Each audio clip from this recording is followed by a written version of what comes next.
I'm answering the question for you of how to make a Milanese, Milano, Italy style pasta dish that's been kind of popularized in different parts of the U.S.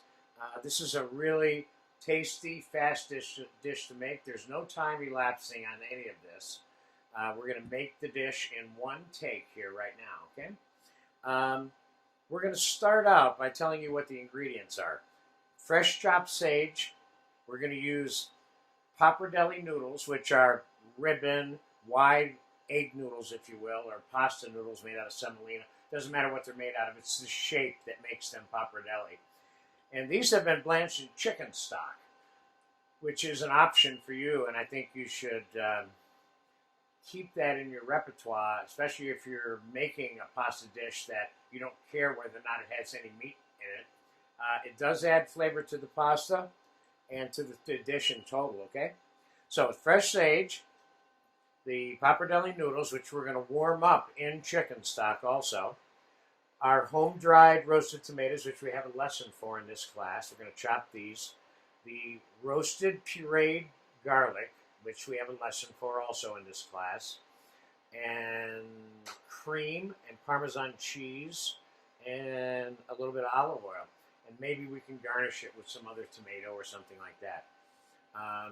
This, of course, is one of those dishes that you can add chicken to or shrimp to or beef tips to or whatever your pleasure happens to be.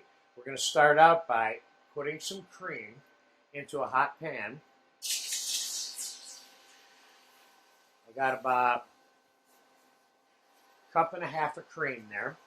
We're going to put about 2 tablespoons of the roasted garlic puree. Excuse me. And we're going to give that a whisk.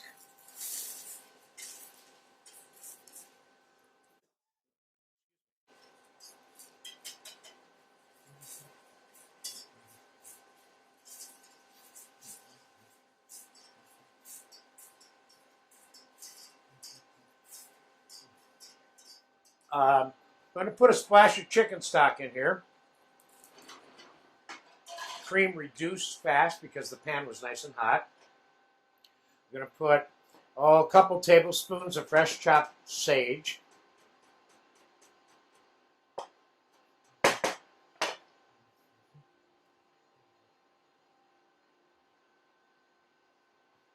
And we're going to chop the tomatoes.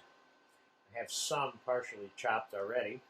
So we got about a couple of tomatoes here that were oven dried.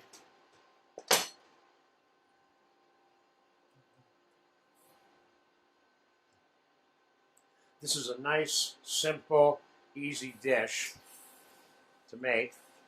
Let's get the tomato mixed in there. And let's put a little bit of olive oil in here. A tablespoon or two. A little bit of fresh ground black pepper. Okay, this is just about ready to mix with the pasta. I'm going to drop the pasta in the chicken stock.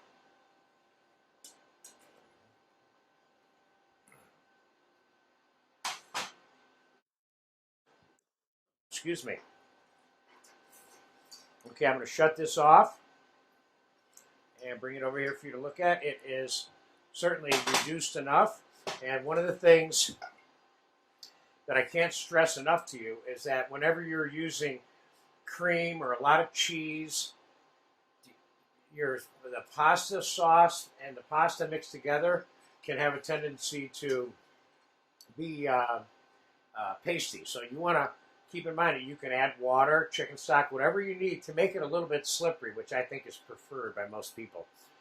You don't keep adding more cream to it. That's just another way of making it richer. Let's give this a taste.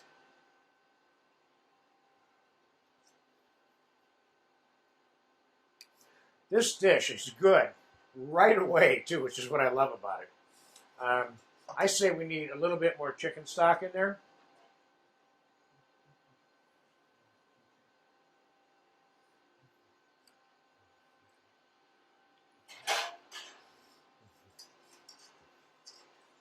Okay, the noodles are warm. That's a little bit thinner now. I like that.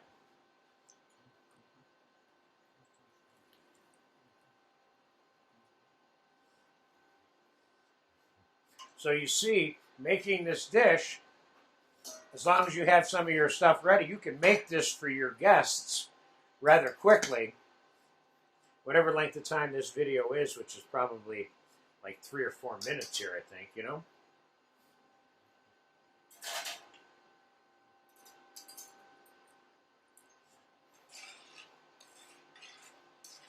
Roasted garlic, sage. This is good. Now the Parmesan cheese, we're going to put, 1/4 cup in here.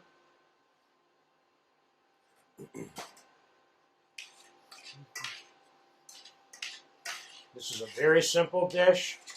Absolutely delicious. Let me taste this sauce here now.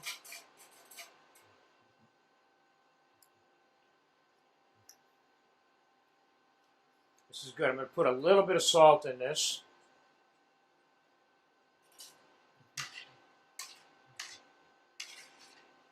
Okay.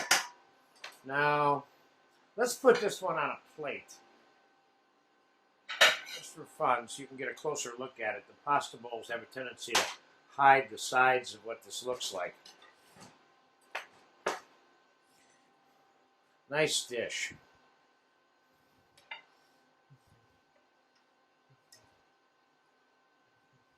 Some sauce. This combination of roasted garlic. Oop. Now, here's a good example. So you put something on a plate, and you put too much on.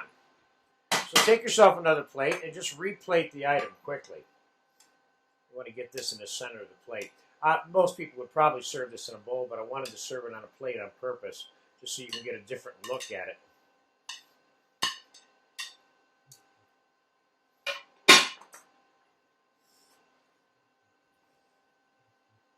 Now, this one definitely gets Parmesan cheese on top. And I would put a little bit more chopped sage on top of this for garnish and color.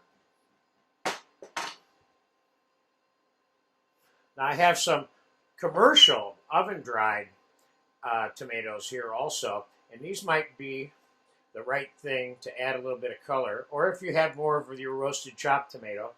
But there's nothing wrong with these, but there's nothing like your own oven roasted. So you want to make sure these are cut nice and small. So you got a little bit of color there.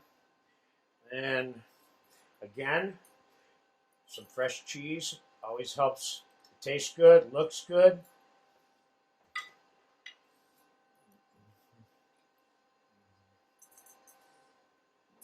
And a little bit more olive oil on the top. Okay, there you have it. This is a really delicious dish. Just think about it. Chicken stock, fresh roasted tomato, fresh roasted garlic puree, sage, cream, Parmesan cheese. It has everything in it. It's great. So I think it took about 5 minutes to assemble this. Keep that part in mind. And it's not an expensive dish. And I remind you that adding protein type dish things to this or vegetable type things to this is certainly an option for you. But this basic flavor of the cream, roasted garlic, sage, and roasted tomato, you can use that for all kinds of stuff. I mean, technically, you could have just made that sauce, didn't even serve pasta, and put this on grilled chicken or anything, you know. So there you have it. This is a nice Milanese style dish from the region around Milano that's been very popular in the U.S. Enjoy this.